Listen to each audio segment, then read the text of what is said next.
Palashbari bright ইনস্টিটিউটের ভারপ্রাপ্ত প্রধান শিক্ষক মহাশয় মোহাম্মদ আব্দুল করিম মহাশয়।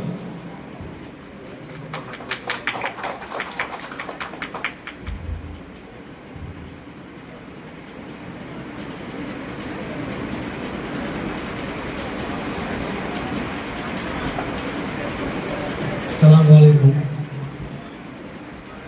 মাইক হাতে আজকে প্রথম ছিল না, টাঙালো গেট হাতে বলবে, সেটা বললাম দেখা যাবে, সব তো নিজেরই লোক আছে।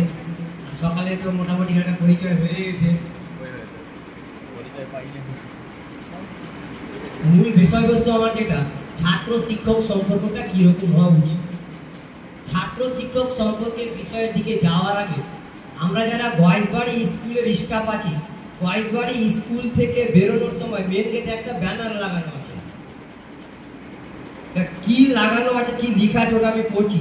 শিক্ষক শিক্ষিকাদের শ্রদ্ধা করুন, কারণ তারা কেবল বিদ্যালয়ে নিয়োজিত ব্যক্তি নন, তারা আপনার শিশুর দ্বিতীয় পিতামাতা। অর্থাৎ আমরা প্রত্যেকটা ছাত্র বা ছাত্রীর দ্বিতীয় পিতামাতা। তবে পিতা মাতার সঙ্গে তার সন্তানের সম্পর্কটা কেমন হওয়া উচিত সেটা আমরা ভাষার মাধ্যমে বুঝতে পারছি। তারপরেও ছাত্র শিক্ষক সম্পর্ক হওয়া উচিত শ্রদ্ধা, বিশ্বাস, সম্মান, সহযোগিতা আর ভালোবাসার মিশ্রণ। এবার ছাত্র শিক্ষক সম্পর্কে বিভিন্ন দিক রয়েছে, তবে যেহেতু সময় সাপেক্ষ ব্যাপার আমি সংক্ষিপ্ত কিছু দিক তুলে ধরছি। 1 নম্বর, শ্রদ্ধা আর সম্মান। ছাত্র শিক্ষক উভয়ে একে অপরের মতামত, ধারণা, দৃষ্টিভঙ্গিকে তারা শ্রদ্ধা ও সম্মান করবে। তারপর নেক্সট, বিশ্বাস। প্রত্যেকটা শিক্ষকের প্রতি প্রতিটা ছাত্র ছাত্রীর বিশ্বাস থাকা দরকার।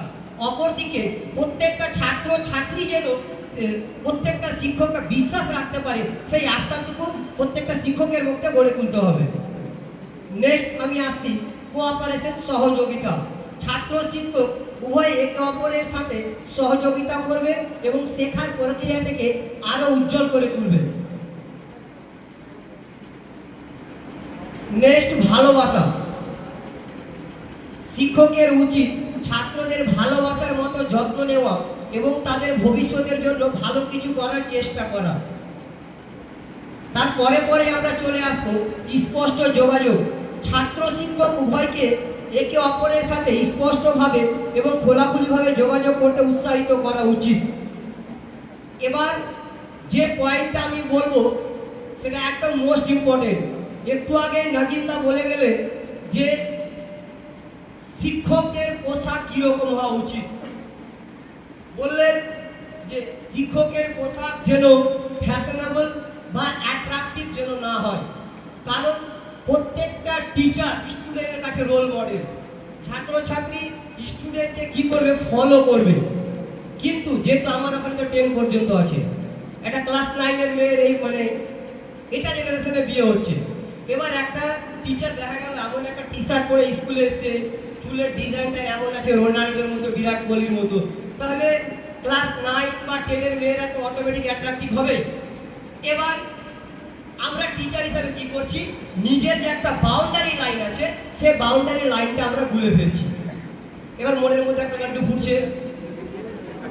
শিক্ষক ও ছাত্রদের মধ্যে একটা নির্দিষ্ট সীমানা বজায় রাখা উচিত, যাতে কোনো ভুল বোঝাবুঝি না হয় এবং কোনো রকমের অনাকাঙ্ক্ষিত পরিস্থিতি যাতে তৈরি না হয়।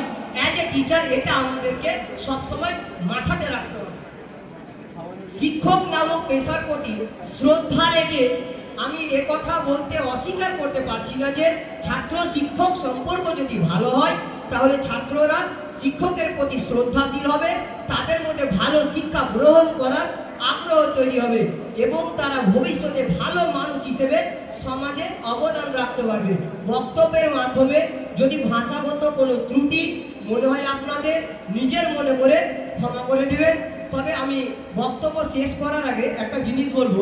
গতকালকে স্কুলের মেন গ্রুপে আমি একটা ছবি দিয়েছিলাম স্কুলের, যে আপনাদের কাছে সকলের কাছে মোবাইল আছে, স্মার্টফোন আছে। তো স্মার্টফোনে গুগলে গিয়ে সবাই নিজের নিজের মোবাইলে ব্রাইট ইনস্টিটিউট সুজাপুর লিখে সার্চ করবে। এবার ওখানে স্কুলের ডিটেলস আসবে। তার সাথে সাথে একটা রিভিউ অপশন আসবে, ওখানে গিয়ে একটা 5 স্টার রিভিউ দিবেন, এটা অনুরোধ করছি আমি।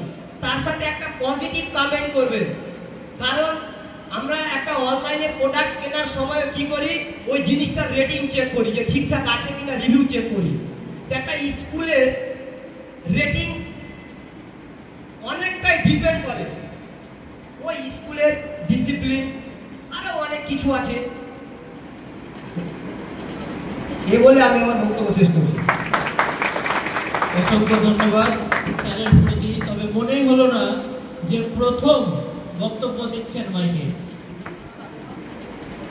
এবারে